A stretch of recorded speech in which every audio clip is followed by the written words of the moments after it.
It is the early hours of the 14th of September, 1943, and somewhere in the darkness of occupied northern France, a man is lying flat on his stomach in the gravel beside a railway line. He has perhaps 90 seconds before the next patrol passes. He does not look like a saboteur. He carries no rifle, no grenade, no explosive charge that any German sentry would recognize as such. What he carries is smaller than a paperback novel, heavier than it looks, and entirely unremarkable to the naked eye. He presses it against the underside of a steel freight axle, feels the magnetic clamp seat itself with a soft, definitive click, and then he's gone. Back into the hedgerows, back into the dark, back into the invisible war that runs parallel to the visible one. 3 days later, and 200 kilometers to the east, a locomotive is accelerating through the outskirts of Reims. The train behind it bears the markings of the German Red Cross. White carriages, red crosses painted on the roof panels. A legitimate hospital transport, registered under the Geneva Convention, carrying wounded soldiers from the Eastern Front back towards convalescent facilities in the Reich. The driver has no reason for concern. The journey has been uneventful. The tracks ahead are clear. Then, without warning, the fourth carriage from the front lifts from the rails, not in the manner of a conventional explosion. No flash, no obvious detonation point, but in a kind of catastrophic mechanical failure that tears the bogie assembly apart from within, sends the carriage sideways, and brings the next 3 down in a grinding cascade of steel and breaking glass. The locomotive continues forward for nearly 60 meters before the coupling chain brings everything to a halt. By that point, the damage is done. The German railway authorities will record this as a mechanical failure.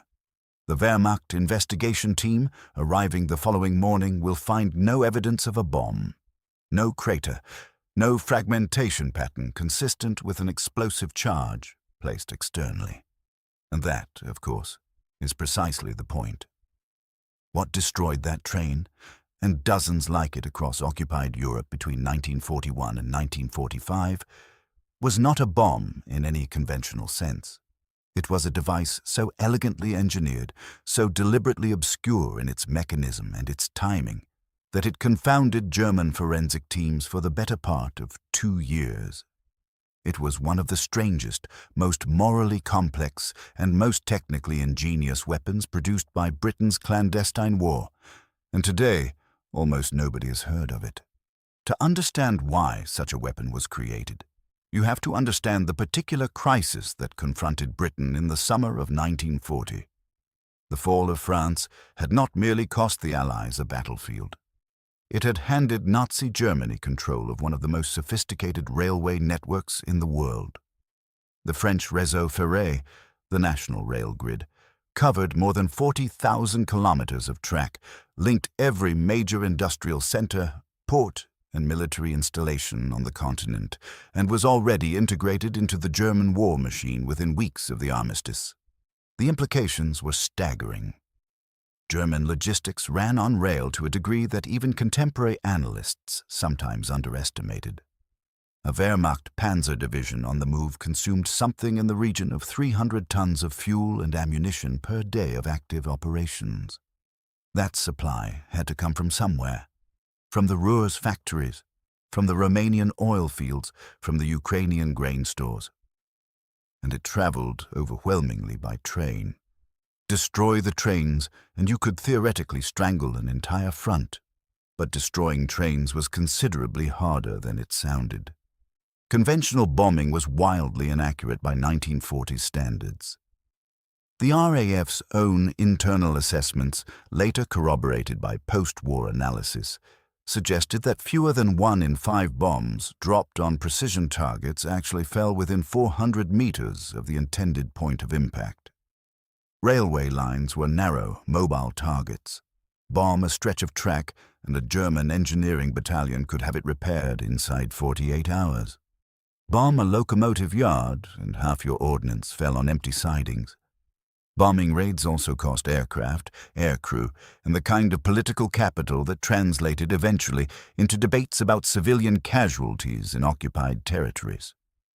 Resistance sabotage was more precise, but it carried its own terrible costs. A French resistant caught placing explosive charges on a railway line faced execution, and the Germans' reprisal policies meant that local civilians often paid for acts of sabotage they had nothing to do with. 10 French hostages shot for every German soldier killed was the official Wehrmacht policy at certain points during the occupation. The mathematics of resistance were written in blood, and the people being asked to do the arithmetic were not soldiers. They were railway workers, school teachers, farmers' wives. What was needed was something different, something that could be deployed quickly, concealed easily, and, crucially, delayed in its effect so that the person who placed it was long gone before anything happened. Something that looked, in the aftermath, like an accident. The Special Operations Executive, the SOE, Churchill's famous Ministry of Ungentlemanly Warfare, had been established in July 1940 precisely to address this kind of problem. Its research and development wing, based at the Fryth Estate in Hertfordshire and later expanded across several facilities, was tasked with producing weapons that conventional military thinking had never imagined. Among the engineers and scientists who worked there, many of them recruited from peacetime industries that had no obvious connection to warfare, the challenge of disabling railway rolling stock without leaving forensic evidence of sabotage became something of an obsession. The solution they arrived at was the time delay axle device, known in SOE documentation by a variety of designations, the most consistent of which was the clam in its railway application variant.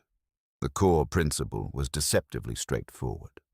Rather than destroying the track itself, which was repairable, you would destroy the machinery that moved along it, and you would do so not with high explosive, but with carefully engineered mechanical failure. The device worked on a principle borrowed from industrial grinding technology. At its heart was a small reservoir of abrasive compound, a mixture that SOE's chemists refined over several iterations, eventually settling on a formulation that combined carborundum particles with a viscous carrier fluid. This reservoir was connected to a delivery mechanism that would, under the right conditions, introduce the abrasive compound directly into the bearing housing of a railway axle. The bearing, that essential component responsible for allowing the axle to rotate smoothly within its housing, would then begin to consume itself. Not immediately. Not in any way that would trigger alarm bells in the locomotive cab or the guard's van. Slowly, progressively, over the course of anything from 12 hours to several days, depending on the specific formulation of the compound, the speed of travel, and the load carried by the axle in question. The timing element was achieved through what the SOE engineers rather dryly referred to as a fusible plug, a small component made from a material with a precisely calibrated melting point. The friction heat generated by normal bearing operation would gradually soften this plug. When it gave way, the abrasive compound was released. The process from that point was inexorable. The bearing would run hot, then hotter still, until the metal components began to deform under their own rotational speed. Consider this: the bearing inside a loaded railway axle is spinning at speeds equivalent to a small electric motor, under loads that can reach 30 tons per axle. When the lubricating film between those surfaces is replaced by an abrasive compound actively cutting into the metal, the heat generated climbs quickly from warm to critical. At speed, particularly under load, the result was a catastrophic bearing seizure. The axle locks, the wheel assembly tears free, and the carriage departs the rails with a violence that no amount of emergency braking can arrest. The entire device, in its final manufactured form, weighed approximately 340 grams, roughly the same as a large tin of baked beans. It was roughly 150 millimeters long and 60 millimeters in diameter. A magnetic attachment collar, machined to grip the steel of a standard railway axle housing, meant that a trained operative could apply one in under 30 seconds in the dark, without tools, without light, and without making a sound louder than the soft crunch of gravel underfoot. It produced no flash, no flame, and no immediate explosion. To any German patrol that found a man in the vicinity, it was, at worst, a suspicious metal cylinder. The word weapon would not have been the first thing that came to mind. Production was organized across several facilities in the English Midlands, with final assembly and quality control conducted at SOE's Station 9, a requisitioned country house near Welwyn in Hertfordshire. Exact production figures remain classified or destroyed, but internal SOE memoranda from 1943 refer to consignments of railway compound devices in batches of between 500 and 2,000 units being prepared for distribution to circuits in France, Belgium, the Netherlands, and Norway. The devices were typically transported to the field inside hollowed-out everyday objects, tins of food, false-bottomed suitcases, agricultural equipment, or dropped in waterproofed containers as part of larger supply operations conducted by RAF Special Duty Squadrons flying out of Tempsford and Stradishall in the dead of night. The operational history of the device is, by its very nature, fragmentary. This was sabotage conducted in secret, recorded in coded messages, and deliberately designed to leave no trace.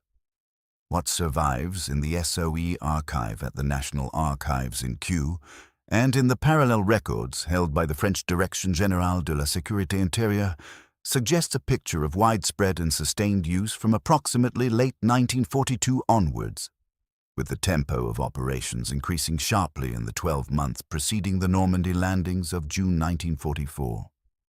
French railway workers who were part of the Réseau Résistance Fer, the resistance network specifically organized around SNCF employees, proved particularly effective in deploying the devices, having the access, the cover, and the technical understanding to identify vulnerable axle points on the underside of rolling stock during routine maintenance inspections. It is here that the moral dimension of the story becomes impossible to ignore. The devices were, in principle, indiscriminate in their mechanical effect. They did not know what kind of train they were on. An axle bearing runs the same way whether the carriage above it carries ammunition or wounded men. SOE's own operational guidelines acknowledge this reality, not with apparent anguish in the surviving documentation, but with the kind of bureaucratic pragmatism that characterized the organization's approach to ethical complexity. Operatives were instructed, where possible, to target freight rolling stock and troop transports. Hospital trains, nominally protected under the Geneva Convention, were supposed to be off-limits. Supposed to be. The Germans' own conduct had, by 1943, rendered the distinction somewhat theoretical. Wehrmacht quartermaster records seized after the liberation showed that German hospital train designations were routinely applied to rolling stock carrying a mixture of wounded men and military supplies. The white paint and red crosses were sometimes a form of camouflage, an attempt to protect material of military value by sheltering it behind humanitarian markings that the Allies were supposed to respect. French resistance operatives and the SOE circuits that supported them were aware of this practice. It informed, and in some cases justified, a targeting approach that was less discriminating than the official guidelines implied. If you are finding this interesting, a quick subscribe helps more than you know.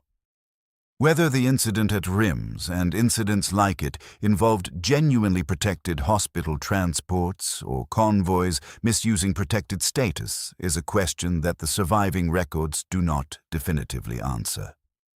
What the records do show is that operatives were placing devices on rolling stock without always being able to verify its contents, that SOE London knew this, and that the operations continued. History rarely offers clean hands to anyone who fought in it. The Germans were not slow to recognize that something unusual was happening to their railway rolling stock.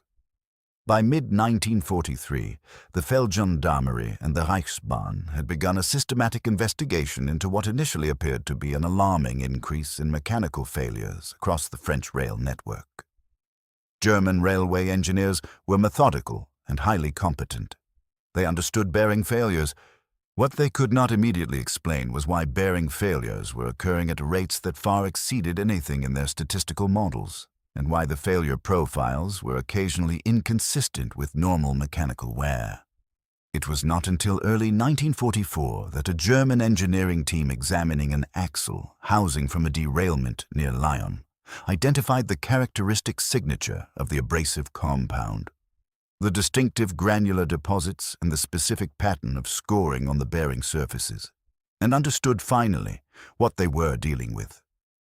By that point, the Reichsbahn had lost an estimated several hundred locomotives and several thousand carriages to what it had been recording as mechanical incidents. Internal German communications captured after the war suggest a growing and increasingly panicked awareness that the French network was being systematically attacked in a way that conventional security measures were powerless to prevent. The German response was characteristic. They doubled locomotive inspection intervals, introduced new procedures for examining axle housings before trains departed major marshalling yards, and began issuing guidance to maintenance teams on what to look for. These measures had some effect, but the inspection procedures were time-consuming. The French railway workers conducting many of them were, in some cases, the same people placing the devices, and the sheer scale of the network made comprehensive checking essentially impossible. The devices continued to work. The American OSS, the Office of Strategic Services, the predecessor to the CIA, examined captured examples in 1943 and concluded that the device was operationally superior to any equivalent in American inventory. The OSS subsequently requested a supply of British-manufactured units, and the core technical principle was incorporated into American covert operations doctrine in ways that would echo through the Cold War decades that followed. The Soviet NKVD reportedly produced its own variant by 1944, though the specifics of any deployment remain opaque to Western researchers. The actual strategic impact is difficult to quantify, and intellectual honesty demands that the difficulty be acknowledged. What can be said with reasonable confidence is this. In the period between January 1944 and the liberation of Paris in August 1944, French railway capacity available to the Wehrmacht fell by an estimated 40 to 50% compared with its 1943 baseline. Not all of that reduction was attributable to the axle devices. Allied bombing, conventional explosive sabotage, and deliberate work slowdowns by French railway employees all contributed. But the axle devices were, by their nature, the component of that disruption that the Germans could not easily attribute, could not publicly acknowledge, and could not effectively stop. The psychological effect on German railway personnel should not be underestimated. There is something particularly demoralizing about a form of attack you cannot see, cannot detect, and cannot defend against through conventional vigilance. By mid-1944, German drivers on the French network reportedly refused to take certain routes without additional mechanical inspections, and instances of Reichsbahn personnel abandoning locomotives at minor stations, citing unexplained mechanical concerns, appear in the Wehrmacht's own disciplinary records. Fear of the invisible is a force multiplier that no explosive yield can fully capture.